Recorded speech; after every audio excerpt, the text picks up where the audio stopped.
Okay, multiplying decimals. Such an easy topic, okay? I like multiplying decimals because it's basically doing the same maths you've been doing for a long time, except with one little small rule change.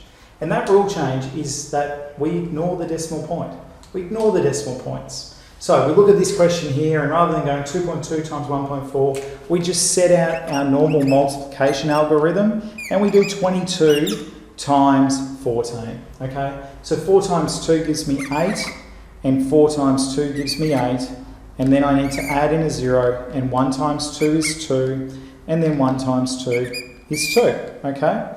We add them up, and we get our answer of 308. Now this is where the extra little rule comes in, and this is where we turn it back into a decimal number. So what we do in order to determine where to put the decimal point is we have a look at how many decimal places there are in our question. And now it's important to remember the difference between a decimal place and a decimal point.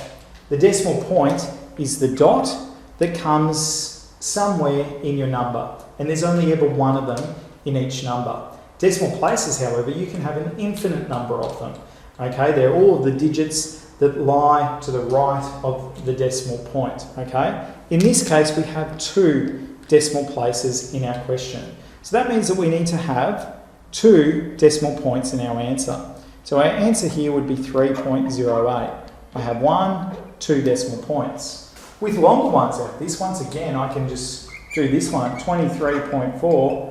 Oops, I'm not going to put the point there. 234 times 6, because I've got all zeros there. Okay, I can just do 234 times 6. So 6 times 4 gives me 24. Okay, 6 times 3 is 18, plus the 2 gives me 20. 6 times 2 gives me 12, plus the 2, which gives me 14. Okay, and then that's my answer. Okay, that's my answer, 1,404. But I just need to work out how many decimal places my answer has to have. So that's 1, 2, 3, 4 decimal places. So I go 1, 2, 3, 4. So that is where my decimal point goes, and my answer is 0.1404. Okay, this one here, how many decimal places are in this question? So there's 1, 2, 3, 4, 5, 6. So that means my answer is going to have 6 decimal places in it. So I set it out with no decimal points in the algorithm at all. Okay? I do my multiplication. This is going to be a long one. 1 times 3 is 3, 1 times 0 is 0, 1 7 is 7, and then 8. I need to add in 1 0 for this one here. Okay? Then 4 times 3 gives me 12. 4 times 0 is 0, so I have the 1. 4 times 7 gives me 28. Okay? 4 times 8 gives me 32, plus the 2 gives me 34.